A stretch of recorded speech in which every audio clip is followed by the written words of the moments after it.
Moi, je pars du principe que quand tu sais que tu es grillé, tu laisses ta place. À ceux qui ont envie, à ceux qui sont ambitieux et à ceux qui ont faim. Moi, à Pékin, j'avais plus faim. Je l'ai fait parce que, ben ouais, faut le faire. On est des hommes, on garde un ego. Bah si, j'irai une troisième fois au jeu. C'est aussi un challenge, hein, d'y aller. Et je l'ai prouvé que je pouvais. Mais est-ce que ça valait le coup de toute cette souffrance? Je suis pas sûr. La vie a commencé pour moi à changer aussi. Voilà, j'ai gagné de l'argent, je commence à être connu. Je profite des retombées. Donc encore une fois, hein, plus de gains, plus de partenaires, encore 4 ans de belle vie entre guillemets. Est-ce que je suis prêt à faire encore 4 ans de sacrifice comme ça? Je crois pas. Je dois faire 10 kilos de trop. J'ai plus d'alcool dans mon sang que de la cristalline. Et j'ai plus de goût à l'effort. Je préfère les soirées, la fête. Au bout de 6 mois d'errance, de fête, de sollicitations aussi médiatiques, hein.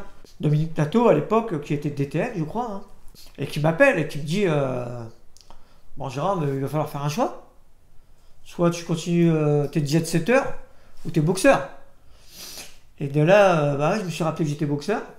Donc de là, il me remet dans la réalité, quoi. Et je reprends le sport comme ça parce qu'il m'envoie une première fois à Cuba seul. Solo. Donc dès les premiers jours, est-ce que c'est fait exprès ou pas? Et je me fais casser la bouche par des gamins de 14 ans. J'essaye de rester dans le coup, ce qui me fera, où j'arriverai quand même à faire une petite médaille au championnat d'Europe, de bronze. Mais les pertes de poids, donc je n'arrive plus à boxer en 51 kg. Donc moi les 51 kg, je n'arrive plus à les faire. Et donc les 2 premiers tournois où je peux me qualifier pour les Jeux Olympiques, je les loupe. Parce que je suis trop affaibli physiquement. Donc je les fais quand même, hein. Je fais les 51 kg. Et arrive le drame, le 3e tournoi de qualif, en Italie. Je ne peux pas faire le tournoi. Je me lève le matin à 51-200, en sachant que ça fait 3-4 jours que je ne bois plus, que je ne mange plus, hein. Donc 51-200, donc comme d'habitude, hein, on allume le sauna, je prépare la sinusette, la corde à sauter, je vais parcourir 3 quarts d'heure, 1 heure, je reste au sauna, 1 quart d'heure, j'en peux plus, je suis rincé, je prends une douche froide, je me mets à poil, je me pèse, 51-100. Il reste 100 grammes, je suis à poil. La toi, il me demande de me rhabiller, de repartir courir. Je lui dis non. Je lui dis je suis mort, je suis mort. Je suis mort, laissez-moi tranquille, je suis mort. Donc voilà, forfait de poids. Il faut savoir qu'à ce moment-là, dans le milieu professionnel du travail, c'est une faute professionnelle. Donc j'ai été coupé de salaire pendant 1 mois. De toute prime, de toute aide financière. Voilà. Et on me laissera quand même la chance de la dernière, qui est en Grèce, et puis je me qualifie. Et je suis qualifié pour Pékin. Et c'est pour ça, le jour où je fais la pesée à Pékin, je me pèse, voilà, je reviens affaibli, hein. Nato me prend dans ses bras, me serre fort. Chicho, tu as gagné déjà tes Jeux Olympiques de Pékin.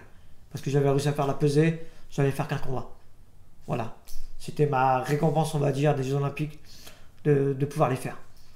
Pendant 1 mois et demi de préparation, je n'ai jamais mis les gants. Footing. Je n'allais pas aux entraînements tellement j'étais faible. Donc on faisait croire que j'avais une gastro, que j'avais chopé la tourista. Parce que je venais plus m'entraîner. Très peu. Très peu. Je fais croire que l'histoire est belle. Bronze, argent, l'or, elle est obligée. Mais ça c'était pour la beauté des interviews, pour la beauté de l'histoire. Mais oui, elle aurait été magnifique l'histoire. Mais oui, non, tu ne seras pas au champion olympique. Non. Je ne ferai même pas la cérémonie d'ouverture. Je reste dans ma chambre me reposer. J'étais mort. En 2000, je suis bronze. En 2004, je suis argent. En 2008, échec. Quand tu es éliminé au premier tour, tu es très déçu ou c'est presque un soulagement? Ah, je m'en fous complet. Lâchez-moi avec la boxe. Lâchez-moi avec la boxe. Je suis déçu. Déçu par moi d'avoir fait tant d'efforts. Alors que. Parce qu'avec le recul, je me dis que ce qui m'a fait devenir derrière, c'est à cause de tout ça. Il y a eu trop de souffrance dans l'enfance. Mais là, je me suis fait trop de souffrance dans quelque chose. En fait, je me suis battu pour quelque chose que j'aurais pas dû. Pékin, c'est l'arrêt de ma carrière. J'ai perdu au premier tour. Je suis revenu, on m'a dit, mais monsieur Thomas, vous êtes en échec.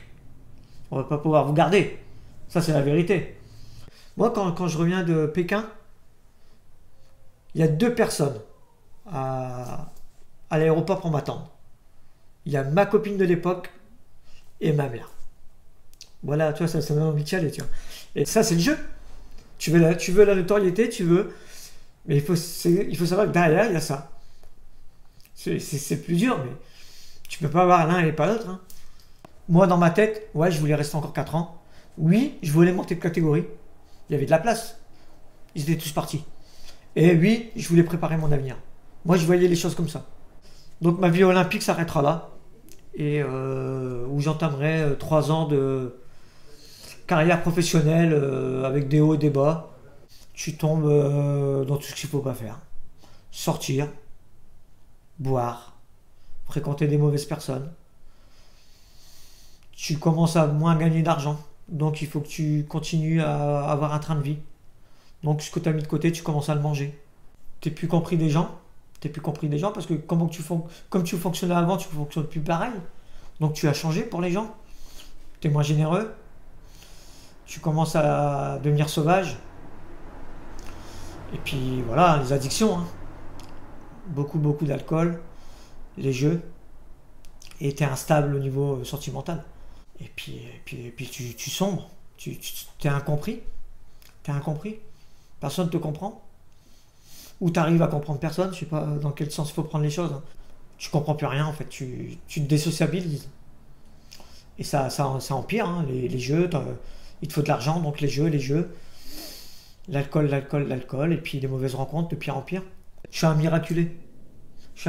Parce que j'avais rien de rien. J'étais le plus petit de la famille, j'étais le plus petit à l'école, j'étais le plus petit partout de toute façon. Et il faut savoir que j'ai réussi en sachant que, il faut savoir que moi je suis un mec, et j'ai aucune confiance en moi. Tu vois.